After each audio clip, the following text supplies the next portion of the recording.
하갈이 아브람의 아들을 낳음에 아브람이 하갈이 낳은 그 아들을 이름하여 이스마엘이라 하였더라. 하갈이 아브람에게 이스마엘을 낳았을 때에 아브람이 86세였더라. 함께 읽겠습니다. 아브람이 99세 때에 여호와께서 아브람에게 나타나서 그에게 이르시되 나는 전능한 하나님이라. 너는 내 앞에서 행하여 완전하라. 아멘. 자, 오늘 이 시간에는 창세기와 함께 하는 1호상 감사대행진 43번째 다시 완전해지는 힘, 이런 주제로 창세기 말씀 나누겠습니다. 자, 귀 있는 자는 오늘도 성령이 교회들에게 하시는 말씀을 들으시기 바랍니다. 한번 따라해 보시겠습니까? 완전해지자, 완전해지자. 한 번 더 완전해지자. 자, 오늘 제가 완전하다, 완전해지자 이 말씀을 여러분에게 드렸는데 완벽해지자 이렇게 말씀드린 건 아닙니다. 우리가 그럴 필요도 없고 그럴 수도 없습니다. 절대로 우리는 흠도 없고 점도 없는 완벽한 존재가 되기란 그건 불가능합니다. 성경 어디에도 우리 보고 완벽한 존재가 되라라고 주문한 곳은 없습니다. 하지만 성경에 보면 완전해지라 하는 구절은 여러 군데 나옵니다. 예를 든다면 신명기 18장 13절 말씀에 보면 너는 내 하나님 여호와 앞에서 완전하라 그렇게 말씀하셨고요. 사무엘하 22장 26절에도 보면 우리가 완전해야 주의 완전하심을 볼 수 있다고도 기록했습니다. 자, 그래서 골로새서 1장 28절에서는 우리의 신앙의 목표라는 것도 어쩌면 그리스도 안에서 우리를 완전한 자로 세우는 것에 있다고 설명했습니다. 그러므로 이 완전함은 성도의 삶에 빼놓을 수 없는 중요한 아젠다라고 생각합니다. 실제로 그렇게 산 사람이 성경에 있냐 없냐? 있습니다. 자, 노아와 에스라가 그런데요.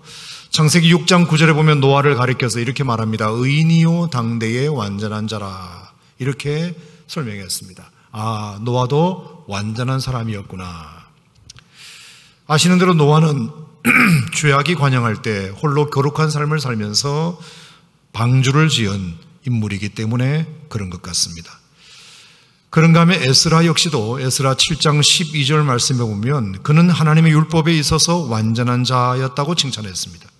자, 이 또한 유대 백성들이 70년간 바벨론에서 포로로 잡혀갔다가 돌아왔을 때 흐트러진 그 백성들의 마음을 말씀으로 딱 붙들어 주었던 위대한 인물이 에스라였기 때문입니다. 자, 노아는 노아대로 에스라는 에스라대로 그 시대에 하나님으로부터 나름 완전한 자로 쓰임받았다는 사실을 성경은 말해주고 있습니다. 자, 그러므로 완전함이라고 하는 것은 우리에게도 불가능한 것만은 아니다. 충분히 목표 삼을만 하다. 지금은 비록 내가 많이 부족하지만 우리가 하나님의 은혜를 더 많이 입기만 한다면, 제대로 된 믿음만 가질 수만 있다면 언젠가는 나도 주 안에서 이런 완전한 자가 될 수 있다는 것입니다. 여러분, 아멘부터 한번 해보시기 바랍니다. 그리고 꿈꾸시기 바랍니다. 오늘 말씀도 그 소망으로 들으시기를 바랍니다. 한 번 더 따라합시다. 완전해지자, 완전해지자. 자, 그렇다면 우리의 궁금증은 뭐냐? 두 가지인데 이 완전함이라는 것이 도대체 뭐냐? 어떻게 되는 것이 완전해지는 거냐? 이게 첫 번째 질문이고요. 두 번째 질문은 어떻게 하면 우리가 완전해질 수 있느냐? 두 가지 질문인데, 자, 오늘 본문에서 저는 그 답을 한번 찾아보려고 합니다. 자, 창세기 17장 1절 우리가 읽었지만 그래도 한 번 더 우리 읽어보겠는데요. 자, 17장 1절만 다 같이 시작. 아브라함이 99세 때에 여호와께서 아브라함에게 나타나서 그에게 이르시되 나는 전능한 하나님이라 너는 내 앞에서 행하여 완전하라 이렇게 말씀하셨습니다. 자, 발견하시는지 모르겠지만 적어도 이 문장 안에서만큼은 완전함이라고 하는 것은 어떤 것이냐 하면 하나님의 전능하심을 우리가 100% 믿는 것, 그것이 완전합니다. 다시 한 번 더요. 하나님의 전능하심을 전능하심을 우리가 100% 의심 없이 신뢰하는 것, 남김없이 믿는 것, 그것이 완전함이라고 설명하신 것 같습니다. 실제로 여러분, 이 히브리어로 완전하다는 말이 타밈이라는 단어를 쓰는데, 이게 무슨 뜻이냐면 100% 순도 100% 이런 뜻입니다. 불순물이 전혀 없는 순도 100%, 이것이 타밈이라는 히브리어가 가지고 있는 완전함의 의미입니다. 그러므로 완전한 믿음이라고 하는 것은 하나님의 전능하심에 대하여 우리가 순도 100%의 믿음을 갖는 것입니다. 어떤 불순물도 허락하지 않는 깨끗하고 순전한 믿음을 100% 갖는 것, 이것이 완전한 믿음이라는 것입니다. 자, 그렇다면 여러분, 전능이라고 하는 것은 뭘까요? 하나님의 전능하심이란 못하는 것이 없다는 뜻이죠. 하나님은 모든 것을 다 하실 수 있다는 뜻입니다. 천지 만물을 지으실 때 단 하나라도 그가 없이는 된 것이 없었던 것처럼 지금도 역시 하나님은 우리를 위한 일이라면, 우리를 복주시는 일이라면, 우리를 사랑하시는 일이라면 그 무엇도 다 하실 수 있다. 이것이 하나님의 전능 아니겠습니까? 자, 그렇다면 당연히 우리도 그 하나님 앞에서 뭘 해야 될까요? 그 하나님의 전능하심을 추호도 의심하지 말고 하나님의 뜻이 하늘에서 이루어진 것처럼 땅에서도 이루어질 줄 믿고 어떤 상황에서도 순도 100%로 그 하나님을 믿는 것. 자, 그것이 완전합니다. 여러분들에게 오늘 이 믿음이 있기를 주의 이름으로 축원합니다. 자, 이왕에 우리가 하나님 믿는 거 10%만 하나님을 믿고 90%는 나를 믿는 거, 그런 믿음 같지도 않은 믿음 갖지 말고 50%만 하나님을 믿고 나머지 절반은 세상을 믿는 그런 어설픈 믿음 갖지 말고 이런 순도 100%의 완전한 믿음, 이런 순도 100%의 완전한 사랑을 여러분이 가져보시기를 바랍니다. 이것이 결국 이 시대를 살아가는 우리 성도들에게 가장 강력한 힘이 되지 않을까 이렇게 생각하는데, 여러분도 동의하시면 아멘 하시기 바랍니다. 자, 그렇다면 이런 순도 100%의 믿음은 어떻게 갖는 것일까? 오늘 본문은 감사하게도 그 방법도 제시하는데요, 제가 묵상한 두 가지 이야기를 여러분과 본론으로 한번 나눠보겠습니다. 자, 제가 오늘 이 묵상을 이렇게 가만히 해보면서 제게 이제 묵상이 된 것은, 이렇게 하면 우리가 순도 100%의 믿음을 가질 수 있겠구나. 그 첫 번째가 하나님은 우리의 무엇을 더 가치 있게 보시는지부터 아는 것에 있다. 좀 말이 어려운가요? 하나님은 우리의 무엇을 더 가치 있게 보시는지를 아는 것부터가, 이게 순도 100%의 믿음을 갖는 일에 굉장히 좋은 출발이다. 한번 따라해 보시기 바랍니다. 하나님이 가치 있게 보시는 것은 따로 있다. 하나님이 가치 있게 보시는 것, 하나님이 의미 있게 보시는 것은 따로 있다. 그러니까 우리가 가치 있게 보는 것과 하나님이 가치 있게 보는 것은 다르다. 우리가 아무리 좋아해도 하나님이 좋아하실까 한 번쯤은 생각해 봐야 된다. 우리가 아무리 힘들어도 그것이 하나님이 좋아하실 수도 있다. 그러니까 하나님이 의미 있고 가치 있게 보는 것은 우리의 생각과는 좀 다를 수 있다. 이것을 기억하시는 것이 중요합니다. 자, 왜 제가 이 얘기를 드리냐 하면 오늘 재밌는 기록이 하나 성경에 있어서인데요. 자, 16장 16절 말씀해 보면, 하갈이 아브라함에게 이스마엘을 낳았을 때가 아브라함이 몇 세라 그랬죠? 86세라 그랬어요. 자, 그런데 장이 바뀐 17장 1절에 보면 그 아브라함의 나이가 99세가 되었다고 말했습니다. 자, 그러니까 무려 13년 만에 하나님이 아브라함에게 나타나셨다는 뜻입니다. 자, 그러므로 여러분, 이거는 우리가 어떻게 해석해야 되느냐 하면 그만큼이나 오랫동안 성경이 아브라함의 삶에 미안하지만 관심을 끊었다는 뜻입니다. 아브라함한테는 참 미안한 얘기지만 성경이 적어도 13년 동안은 하나님도 성경도 아브라함의 삶에 대해서는 관심을 끊어버렸다. 여러분, 이건 굉장히 성경 전체를 관통하는 아주 중요한 메시지를 우리에게 준다고 저는 생각합니다.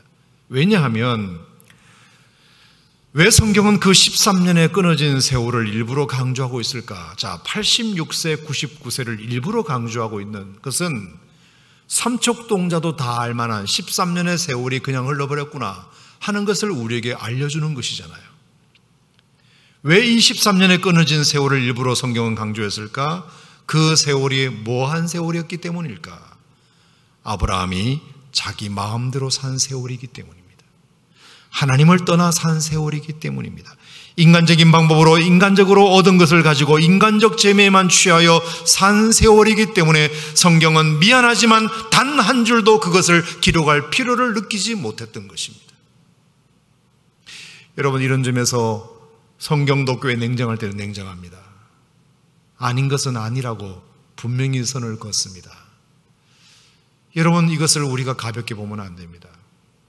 자, 지난번 제가 영상 칼럼을 통해서 나이는 나의 이야기 이런 주제로 여러분에게 칼럼을 드린 적이 있는데, 그때도 제가 이 출애굽기 얘기를 했는데요. 자, 한번 보시겠어요? 자, 출애굽기 1장을 한번 찾아보겠습니다. 출애굽기 1장 7절 말씀. 자, 출애굽기 7장 1절 찾으셨으면 같이 시작. 이스라엘 자손은 생육하고 불어나 번성하고 매우 강하여 온 땅에 가득하게 되었더라. 자, 참 좋은 말은 여기 다 써져 있죠. 생육했다, 좋은 말이죠. 불어났다, 좋은 말이죠. 번성했다, 좋은 말이죠. 강해졌다, 좋은 말이죠. 가득했다, 좋은 말이에요. 세상에 이렇게 연타로 좋은 일이 많이 일어났다, 이렇게 되어 있어요. 자, 이 기록은 어떤 기록이냐면 이스라엘 백성들이 애굽에 사는 430년 동안 무슨 일이 일어난지에 대한 기록이에요. 430년 동안 이스라엘 백성들은 어떻게 살았다고요? 한마디로 말하면 잘 먹고 잘 살았다, 그 뜻이에요.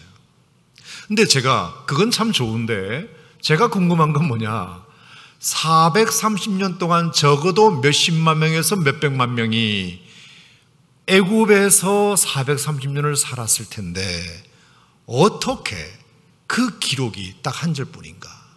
그게 저는 궁금한 것입니다. 분명히 여기 기록에는 잘 먹고 잘 살았다는 기록이 있다는 것은 좋으나 어떻게 430년 동안 그 수백만 명, 수십만 명의 백성들의 삶에 얼마나 많은 일들이 있었을 텐데 그 기록은 구체적으로 하나도 나와 있지 않고 그냥 뭉뚱그려서 잘 먹고 잘 살았다, 딱 한 절만 기록되어 있을까? 제가 왜 이것을 더 이상하게 여기느냐 하면, 자, 12장 51절로 한번 가보겠습니다. 자, 출애굽기 12장 51절. 자, 12장 51절 말씀에 보면 이런 말씀이 있어요. 자, 한번 보실까요? 시작. 바로 그날에 여호와께서 이스라엘 자손을 그 무리대로 애굽 땅에서 인도하여 내셨더라. 자, 이게 무슨 기록이냐 하면 드디어 결국은 이스라엘 백성들이 애굽 땅에서 나왔다, 이 뜻입니다.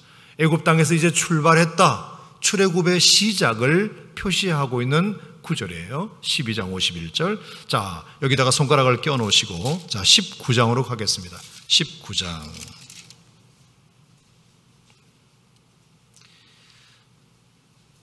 (19장 1절) 시작. 이스라엘 자손이 애굽 땅을 떠난 지 3개월이 되던 날 그들이 시내 광야에 이르니라. 자, 애굽 땅을 떠난 지 3개월 되던 날, 다시 말하면 만 2개월이 지나서 드디어 그들은 어디에 도착했다? 시내산 아래 시내 광야에 도착했다고 되어 있습니다. 자, 얼마 만에? 만 2개월 만에.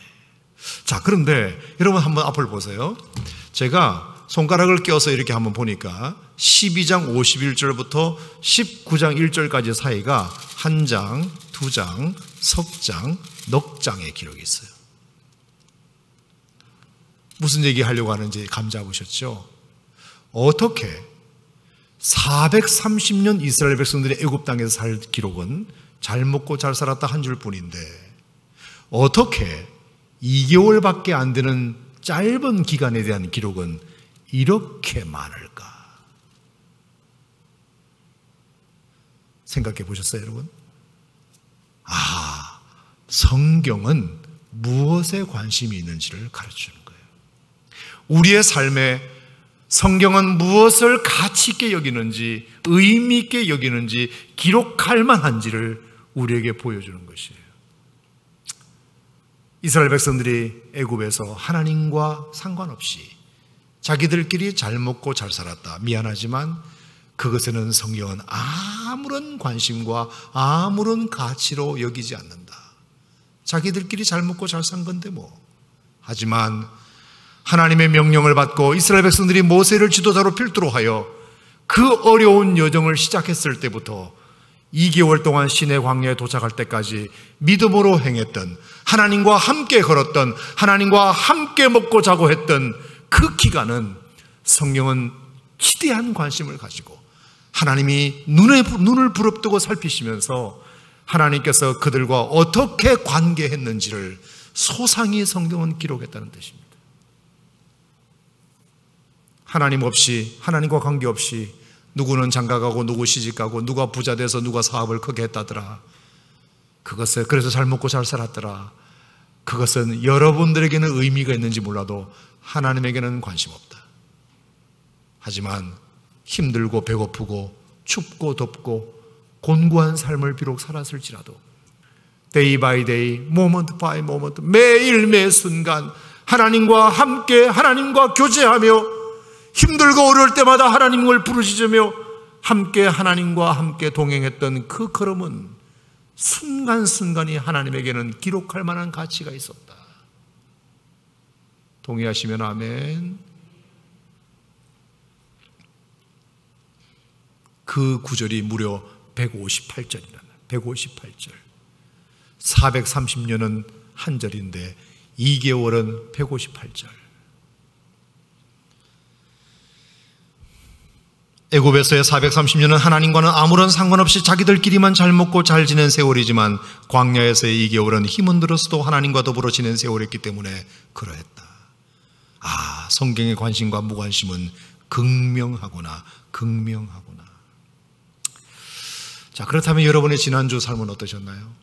지난 한 주간 동안 과연 하나님이 관심 갖고 살피시며 친히 기록해 두실 만한 믿음의 이야기가 풍성한 한 주이셨나요? 아니면 아무것도 기록할 것이 없는, 아무것도 건질 게 없는, 아무리 탈탈 털어도 믿음으로 산 거라고는 그저 식사할 때 잠깐 눈 감았다 뜬 거 외에는 나머지는 완전히 세상적으로 인간적으로만 살아온 그런 한 주이셨나요?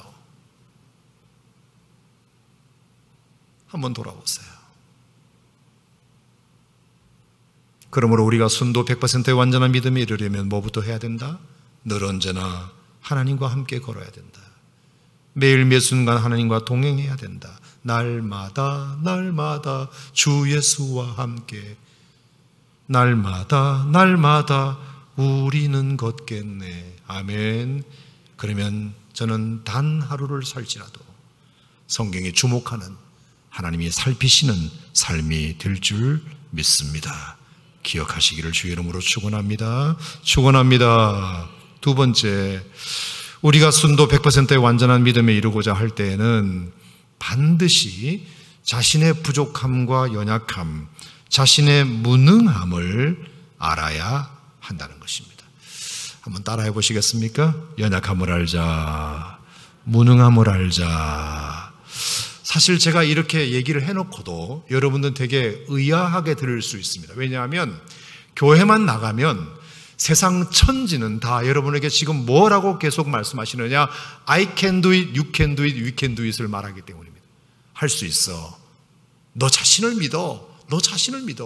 너의 능력을 믿어. 교회 밖에만 나가면 세상 모든 사람들은 다 그렇게 교육시킵니다. 자신을 믿으라고. 그래요, 안 그래요? 자신을 믿으라고. 너의 능력을 믿으라고. 너는 절대로 무능하지 않아. 너는 절대로 연약하지 않아. 너는 강한 존재야. 이것을 계속해서 주입시키는 사회 속에 우리가 살고 있어요. 그런데 교회만 들어오면 뭐라고 말하죠? 당신은 연약하다는 걸 알아. 당신은 무능하다는 것을 알아. 얼마나 우리가 연약하고 무능한 존재에 아시오? 그거 고백해. 이렇게 말하니까 여러분들은 좀 헷갈리실 것 같다는 생각이 들어요. 도대체 어느 장단에 춤을 춰야 되는가? 둘 다 맞아요. 여러분 자신의 능력을 어느 정도 믿는 것은 도움이 돼요. 올림픽에서 보세요. 하지만 그것이 능사는 아니에요. 전능은 아니에요. 그게 완전한 건 아니에요. 어느 정도 자신의 기량을 조금 끌어올리는 데 도움이 될 수는 있지만 자신을 전적으로 믿는 것이 모든 것을 다 해결할 수 있는 것은 아니에요. 그리고 세상은 그럴 수밖에 없는 게 뭐냐? 믿는 구석이 따로 없기 때문에. 믿는 구석이 따로 없으니까, 자기밖에 믿을 게 없으니까 계속해서 당신은 할 수 있다고 You can do it이라고 말해주는 것입니다. 하지만 우리는 믿는 구석이 따로 있기 때문에 차라리 그 하나님 앞에서 당신이 연약할 때가 어쩌면 가장 강할 때다. 아멘입니까? 그것을 말씀하시는 것입니다. 모든 것을 다 여호와께 맡겨버리라. 그를 의지하면 그가 이루시리라. 성경은, 복음은, 교회는, 기독교는 이것을 가르치는 종교입니다. 우리가 연약하고 우리가 무능함을 할 때, 우리가 무능함을 할 때 100% 순도 완전한 믿음에 이루고자 할 수 있고, 그럴 때 하나님은 비로소 우리를 통해서 역사하신다. 그러니 여러분, 가능하면 여러분 너무 유능해지려고 하지 마세요. 너무 유능해지려고 하지 마세요. 그러면 믿음이 들어가길 자리가 별로 없어요.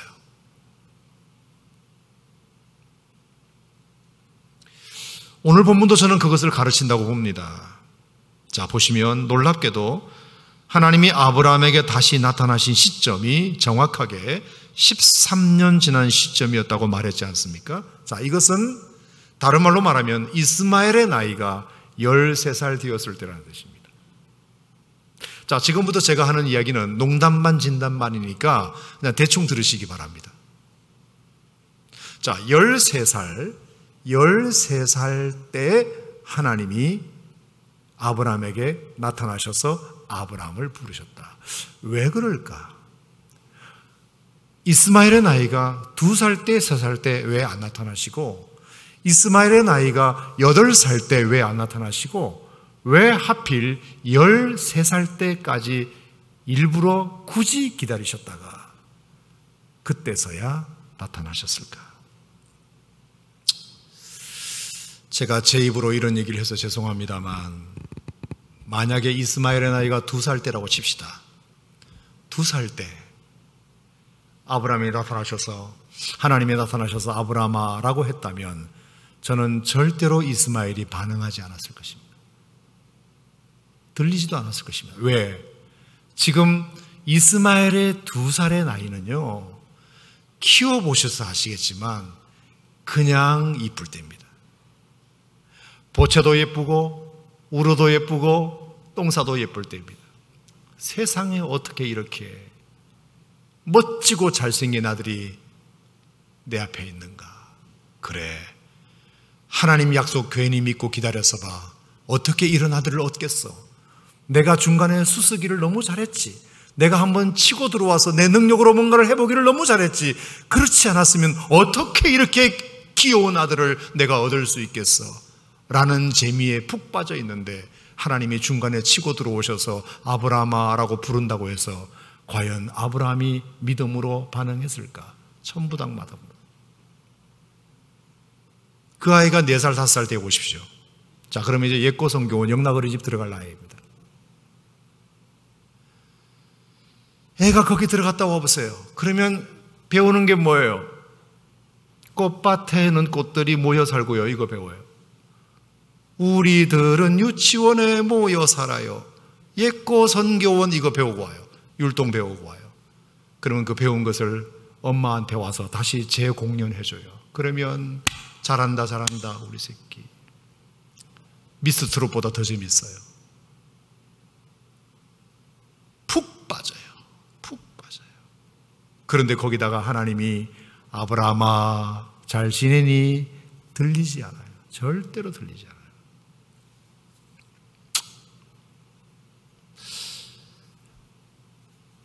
자, 그러면 이스마엘이 8살 때라고 칩시다. 8살 때. 8살이면 이제 초등학교 들어갈 나이에요.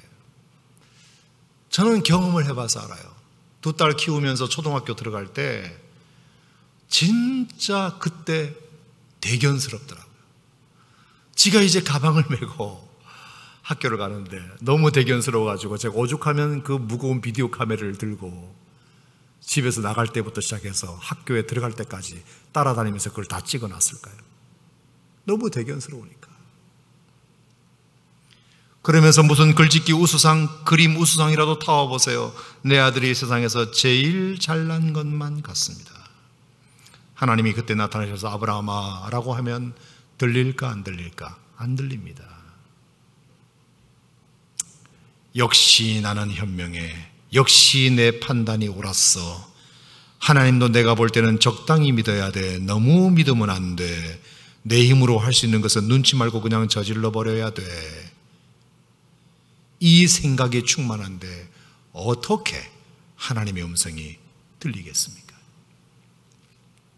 그래서 저는 13년 동안 하나님은 묵묵히 기다리셨다고 생각합니다.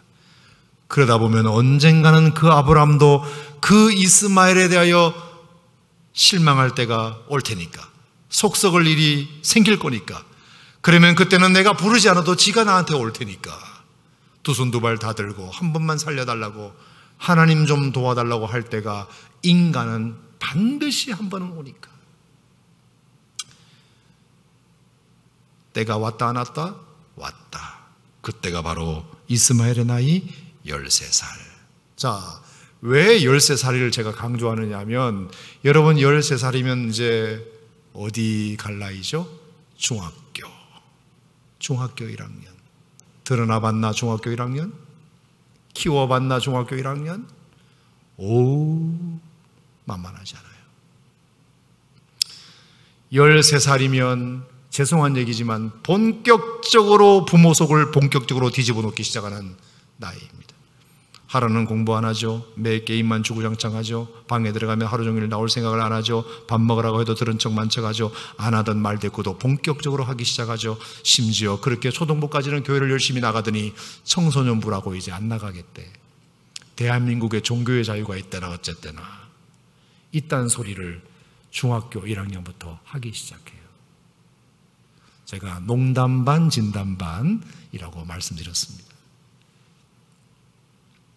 제가 지금 무슨 얘기를 하려고 하느냐 하면, 이렇게 되면 부모는 자식 때문에 이제 힘들어하게 되고요, 속 썩기 시작하고요, 이런 자식을 키워서 뭘 하겠나, 내가 무슨 득을 보겠다고, 이런 마음이 조금씩 생겨나게 됩니다. 자, 그 조금씩 생겨나는 그 마음이 바로 무언가 내가 누군가의 이야기를 귀담아 들을 공간이 생겼다는 뜻입니다. 공간이 생겼다. 아브라함이라고 해서 예외가 아닙니다. 그러면 이제 하나님 생각이 나기 시작합니다. 혹시라도 이 자식이 어떻게 이렇게까지 말을 듣지 않는 것이 내가 하나님의 약속을 끝내 기다리지 못하고 인간적인 방법으로 낳은 자식이라 그런 건 아닐까 한 번은 생각합니다. 인간은 말입니다, 누구나 자기에게 어려움이 닥치면 자신을 한번 돌아보는 것은 인지상정입니다. 혹시 내가 지은 죄 때문에 그런 건 아닐까 한 번은 생각하게 되어 있습니다. 그러면 사람 마음이 저절로 낮아지고 어디 가서 전문가한테 상담이라도 좀 받고 싶고 누구 말이라도 듣고 싶어하는 열린 마음이 생기게 됩니다. 공간이 생기게 돼요. 그래서 하나님도 그때를 기다리신 것이 아닐까.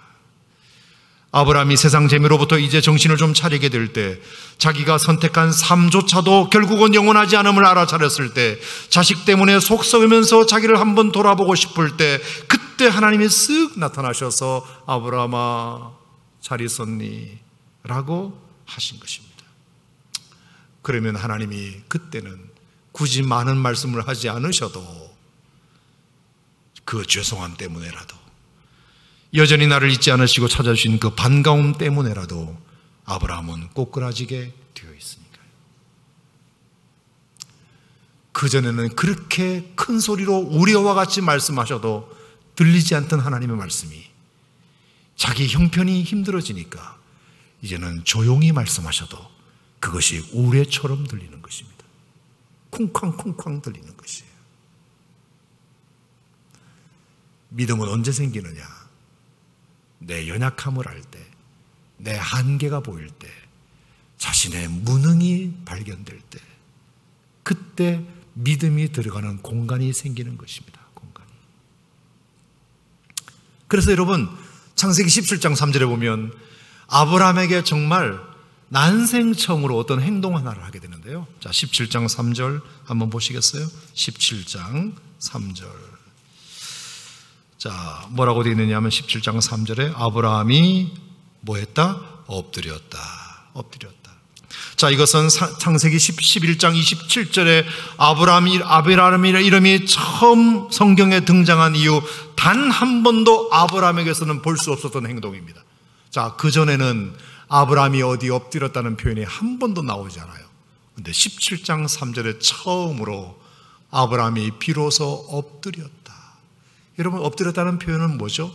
두 손 두 발 다 들었다, 뭐 무릎을 꿇었다와 함께 항복의 의미입니다. 난 죽었습니다. 나는 무능합니다. 나는 연약합니다. 이제부터 내 운명은 전적으로 당신에게만 달려 있습니다라고 할 때 하는 고백의 표시입니다.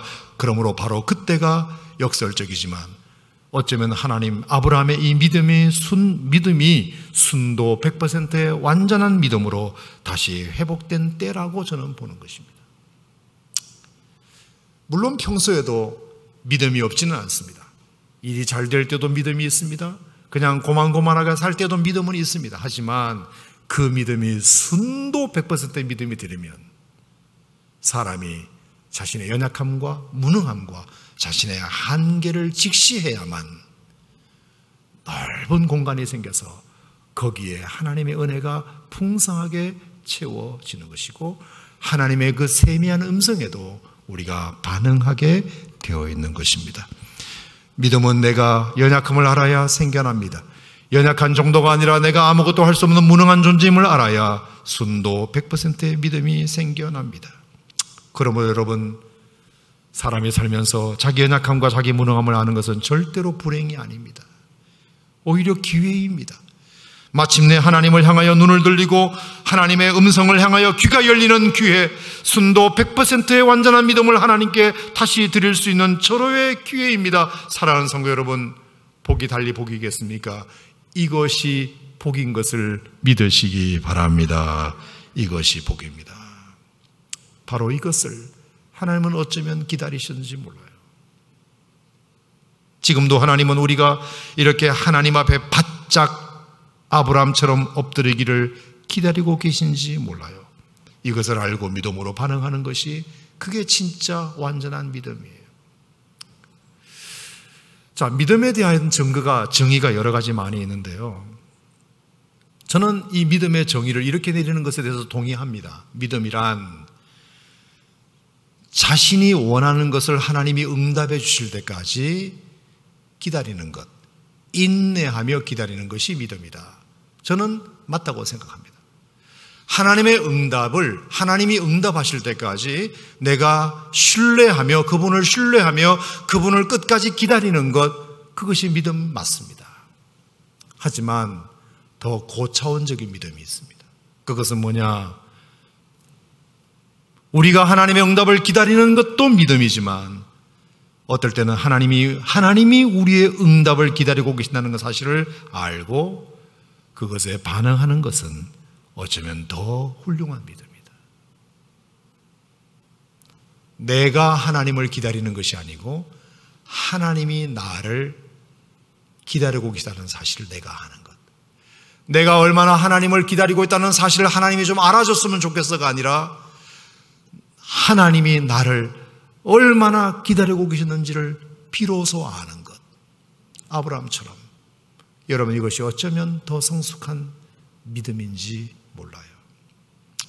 틀림없이 아브라함도 지금까지는 하나님이 자기를 기다리게 한다고만 여겼을 것입니다. 아니, 왜 이렇게 하나님은 약속해놓고 사람을 기다리게 만드시나? 정말이지 하나님은 사람 기다리게 하는데 뭐 있는 분이야? 이렇게만 생각했을 것입니다. 하지만 알고 보니 하나님이 아브라함을 더 기다리고 계셨음을 알게 됩니다. 그걸 알게 된 게 아브라함이 나이 99이 되어서야, 아브라함이 하나님을 만난 지 24년이 되어서야, 그제서야 아브라함은 귀한 진리를 깨닫게 되는데 하나님이 나를 기다리고 계셨구나. 하나님은 나의 믿음을 원하셨구나. 나는 그것도 모르고 아들만 달라고 그냥 매달렸구나. 아들이 먼저가 아니라 내 믿음을 먼저 보기를 원하셨구나 하는 것을 알게 되었습니다. 그 깨달음에 아브라함은 처음으로 하나님 앞에 엎드릴 수 있었고, 그러자마자 비로소 하나님은 그에게 아브라함을 아브라함으로, 그리고 사례를 사라로, 열국의 아비로, 열국의 어미로 하나님께서 사명 주시고, 원래 주시고자 하셨던 그 이삭을 정확히 1년 뒤에 허락하시게 됩니다. 사랑하는 오산침례교 성도 여러분, 저는 오늘 여러분들이 이 믿음을 갖기를 주의 이름으로 축원합니다. 순도 100%의 믿음은 어떻게 얻는 것인가? 하나님이 우리의 무엇에 진짜 관심을 갖고 있는지를 아는 것부터. 내가 관심 갖는 것과 하나님의 관심은 분명히 다를 수 있음을 기억하고, 하나님은 무엇에 관심을 갖고 계실까? 하나님은 무엇에 더 가치를 매기실까? 그것을 알고 그것에 우리가 반응하는 것. 여러분, 이것이 순도 100%의 믿음을 갖는 첫 번째 비결. 두 번째는 내 연약함과 나의 무능함을 처절하게 깨닫고, 하나님이 나를 얼마나 기다리고 계셨는지, 내 믿음이 더 성숙해지기를 얼마나 기다리고 계셨는지를 우리가 알고 그것의 믿음으로 반응하는 것.